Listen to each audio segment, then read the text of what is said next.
एक शाम प्राची टीवी पर सीरियल देख रही होती है। तभी उसकी सास वहाँ आती है। अरे सीरियल में तो ऐसे मग्न है जैसे आज रात का खाना पड़ोसी आकर बनाएंगे। मुझे पता ही नहीं था आपने अपने बेटे की शादी पड़ोस में भी की हुई है। हैं? मतलब? मतलब इस घर में सारा काम बहू ही करती है, आप तो सिर्फ खर्राटे मारती हैं। अच्छा जी, फिलहाल तो तुम आराम फरमा रही हो, चलो जाओ, ये मेरे टीवी देखने का समय है। आहा, इसीलिए मुझे भगाया जा रहा है। सॉरी, अब तो बिल्कुल नहीं जाऊंगी।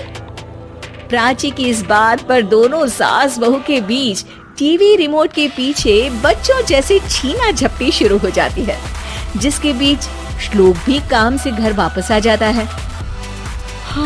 आज मेरी चूहे बिल्ली की जोड़ी किस बात पर झगड़ रही है?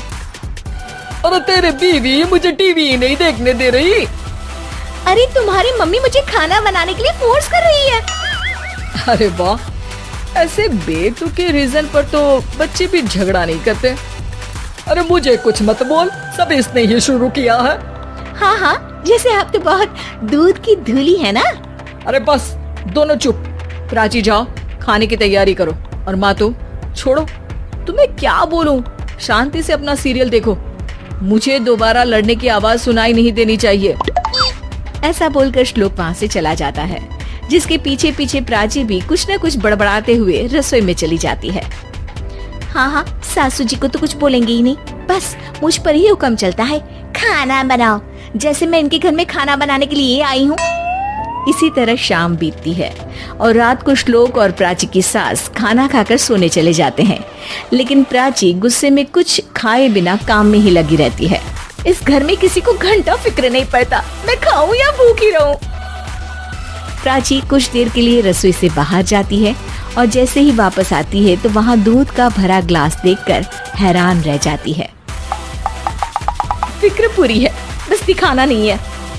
प्राची दूध पीकर सोने चली जाती है और अगली सुबह एक बार फिर सास बहू का कार्टून नेटवर्क स्टार्ट हो जाता है। ये तुमने ही किया है। अरे अजीब जबरदस्ती है, मैं बोल रही हूँ मैंने कुछ नहीं किया। दोनों ने मिलकर पूरे घर को पागल खाना बनाया हुआ है। यहाँ कोई नॉर्मल इंसान तो रह ही नहीं सकता, इसीलिए अब पड़ोसी क्या रिश्तेदार भी घर आने से कतराते हैं। और सुन बेटे, तू भी चंगा, तेरी माँ भी चंगी, तेरी बीवी भी चंगी, रिश्तेदार। हाँ जी, आपको नहीं पता क्या, गंगाधर ही शक्तिमान है, रिश्तेदार ही। हाँ हाँ, बस समझ गया। कभी जानवरों जैसे लड़ेंगी तो कभी जुगलबंदी करेंगी। भाई मैं आप दोनों के बीच में नहीं फंसना चाहता। सास बहू की इस मनमौजी जोड़ी से परेशान होकर श्लोक अपना सिर खुजलाता वहां से चला जाता है। चलो अब मैं भी कीर्तन में जा रही हूँ। इस पर जैसे ही सास कमरे में अपना पर्स लेने जाती है तो वहां नाश्ते की प्लेट रखी देख मुस्कुराने लगती है और नाश्ता करके घर से बाहर निकलते हुए कुछ पैसे टेबल पर रख जाती है, जिसके कुछ देर बाद सिलेंडर वाला घर आता है। ओ मुरी मैया, मैं सिलेंडर के बारे में तो बिल्कुल भूल ही गई थी। घर खर्च के सारे पैसे भी मम्मी के पास है और श्लोक से बोला तो उल्टा 4 बात सुनाएंगे। प्राची ये सोच ही रही होती है कि अचानक उसका चेहरा चमक उठता है और वो घर में आकर इधर उधर देखने लगती है। तभी उसकी नजर टेबल पर रखे पैसों पर पड़ती है, जिन्हें वो सिलेंडर वाले को दे देती है। ये सब श्लोक देख लेता है। अच्छा बेटे, इतना बड़ा घोटाला, सबके सामने मैं तेरी दुश्मन और पीठ पीछे तेरी मेरी यारी। इस पर श्लोक एक प्लान बनाता है और शाम को सब एक साथ बैठे होने पर बोलने लगता है।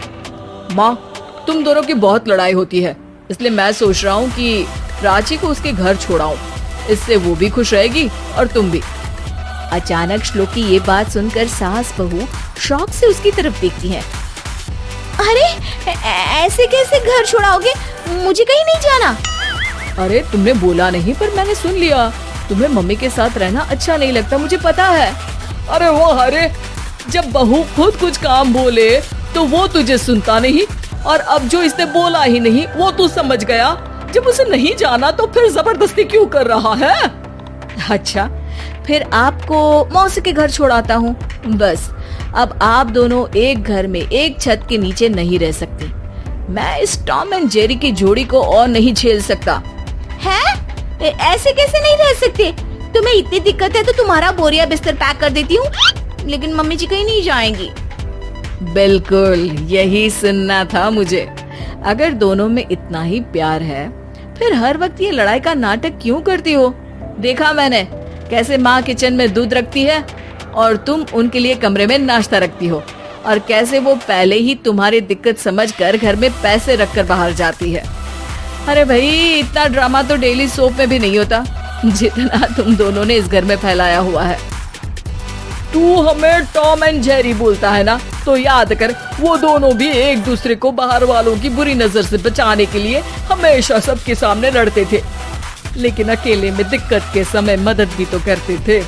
बस हमारा रिश्ता भी कुछ ऐसा ही है। और वैसे भी अगर सास बहू में तू मैं नहीं होती तो दुनिया वालों को कहानियाँ कैसे मिलेंगी?